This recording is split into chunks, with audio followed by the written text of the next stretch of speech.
Hey folks, Mark Riggsby with MBR Photo coming at you today because this is the Pentax 6.7 105 f2.4 and we are adapting it to the GFX 50S. Let's get to it. Now, real bad boy. Now, such a dramatic entrance. So the truth is that let's talk a little bit about this lens. It was first introduced in 1969 as the Super Takamura lens. And that is not what I have, because 2 years later, 1971, they issued an upgrade to it called the Super Multi-Coated Takamura lens. And then in 1989, they came out with the final version, which is the SMC Pentax, which is kind of like their modern line that they're using with the 645 series and the digital 645s and all that stuff. But what we're talking about today is the 1971 version, which is this. Now, before I get to showing you the lens, I want to tell you a little bit about how I came to acquire this lens. Back in 1997, I was driving across West Texas. If you've ever been to West Texas, there's nothing. It's just flat land and nothing. Well, I came across a small little town, and in that town was a camera store, and in the window was going out of business. So I decided I was going to stop, see if they had anything I wanted, and just try it out. So I walked in, got some film that was really cheap because he was closing, and for my 35mm. And on the way out, I turned to the store owner and I asked him, "Hey, do you have anything for a medium format Pentax camera?" He goes, "I have one lens. One lens. I've had it forever." And he went back in the store and he came out with this. The Pentax 6.7 Takamura lens, super multi-coated, I keep saying colored, coated, super multi-coated lens. And I was just floored because it's the 105. The 105 is basically the go-to portrait lens for that medium format camera. And, I had the Pentax 6.7 body. I don't know what happened to the lenses I had with it. They were no longer in my possession. I can't remember what I did with them, but I do know that I didn't have any at that time.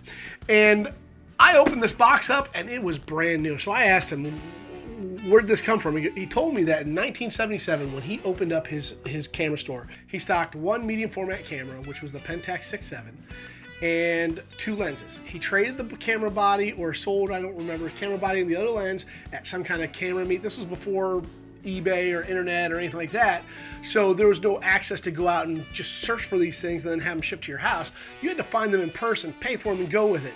And he said the other one had been sitting there ever since. He never had any demand for it. No one ever came in wanting for it. And he had this huge giant smile on his face when I asked about it. And so I asked him, "How much did you want for it?" He said $150. Gave it to him, walked out with it, had it ever since. Now, I used it on my Pentax 6.7 for probably 97 to probably 2005. Then my Pentax stopped working and it kind of sat in the closet for a long time. Then I picked up the 645Z from Pentax. I wanted to see if I could adapt this. I did, but being a mirrored camera, pulling focus and all that stuff was just tedious. And it ended up being more trouble than it was worth. So I just stayed with the 90mm SMC that they had for that camera. And this went back into the closet. And then I got the GFX 50S.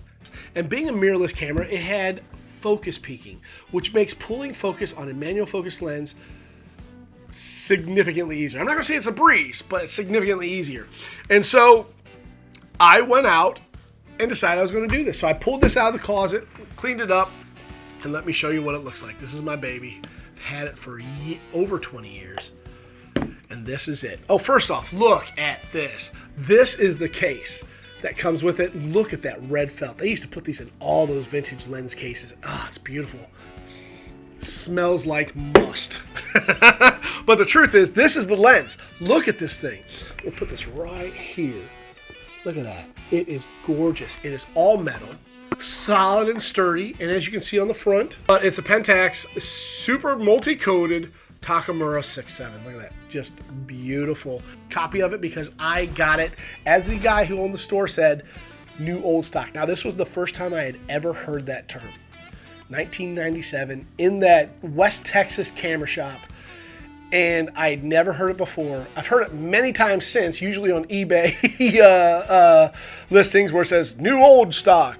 that was the first time I ever heard it. And it was brand spanking new. I mean, I've done some work to it over the years, and it's just beautiful. Now, to adapt that to the GFX, I had to go out and get this.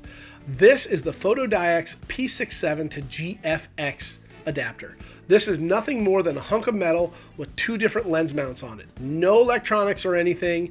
And when you take off the front and back caps of this thing and put the focus all the way down, it's the exact same size as this lens. So what you're going to be doing is when you're adapting this, you're effectively doubling the size of this lens, the length of this lens. And see, and that's it. Now on the GFX, it is a hoss. Look at that. That is huge. It's not going to be something they use for obscure shooting or anything like that. There's no incognito on this lens. So if you're going to get it, you got to be ready to be hauling it around, because the lens itself is heavy, and this makes it just a little bit front heavy on this camera, because this is a relatively light camera for the size of it, but this lens makes it pretty front heavy. So to test this out, I've never done a shoot with just the 105. So I decided to invite my friend Ash out. She goes by Wanderlost Traveler. Her link is down below. You can go support her. She is amazing. And we decided on a Maryland-esque shoot.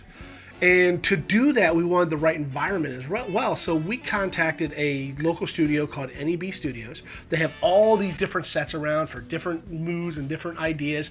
And they have this vintage hotel set that is just gorgeous. And so we took a vintage styled model, a vintage styled set, and combined it with a vintage lens. And I think we crushed it. I think you're going to be extremely surprised by how good these images are. So what we're going to do is jump over to the BTS. You can take a look at that, and then we'll come back here and talk about the lens. Let's get to it.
Look at those images.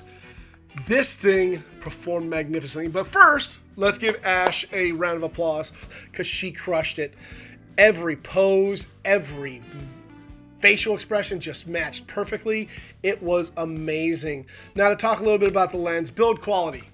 It's made of metal. You're not going to hurt this thing. It's fantastic. It's super strong. Look at this glass. It is gorgeous. Oh, look at that. It is just amazing. Autofocus, there is none. So we're going to talk about the manual focus. The manual focus is smooth. Look at that. It's like butter. Oh, in and out, just fantastic. Had no problem pulling it into focus. The cool thing about this is that you can just pull it right in. Now you got to be careful, because even with focus peaking, there are times where it will say it's in focus and you'll be off just a little bit and you'll get a blurry image. So you have to be diligent and take your time and be patient and pull that focus right to where it's exactly where you need it to be, so you can get that tack sharp image. Let's talk about the apertures. So the aperture on this goes from f2.4 to 22, so you can use it anywhere. And as you can see, it's right here. It's all manual. Right here, it clicks beautifully. Oh, listen to that click. That is just gorgeous. And you know exactly where you're going to be. Now, here's a really cool thing that this lens has. It's got this little auto and manual switch. When you're on the manual switch, you control the aperture, okay? Open and close. If you put it to auto, it pops wide open. So if you want to go straight from, say, f4 to f2.4, you click that auto and it opens right up and you are ready to shoot wide open. And it is amazing. Now, let's talk a little bit about value of this lens, because, you know, it's not a digital lens. You're not going to have all these bells and whistles that they have today, but the value of this lens is fantastic. I own the Sigma 105 f1.4.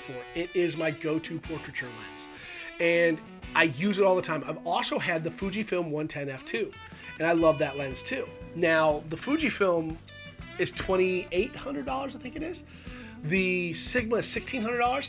I've been on eBay and seen this anywhere from $200 to $800. Even at $800, it's under half the price of the Sigma. Granted, you're not getting all the bells and whistles that the Sigma comes with, but you get a amazingly sharp lens that you will love. If you get it for $200-300, oh, it's a steal. So do not hesitate taking a look at these lenses if you are looking for that. The adapter, I don't remember what it was. I think it was like 20 to 50 bucks. It's nothing big, and it's made of this. It's made of solid metal, so you're not going to break anything on that either. So if you're looking for a portrait lens that's kind of inexpensive but gives the highest quality, go ahead and get this. I also want to show you this too. Notice how wide this lens mount is.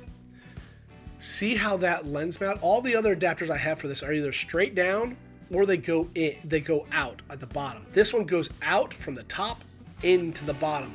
That's how big this lens mount is. It is bigger than the GFXs, which is a bit, I mean, look at the size of this lens mount. Oh, it's just gigantic.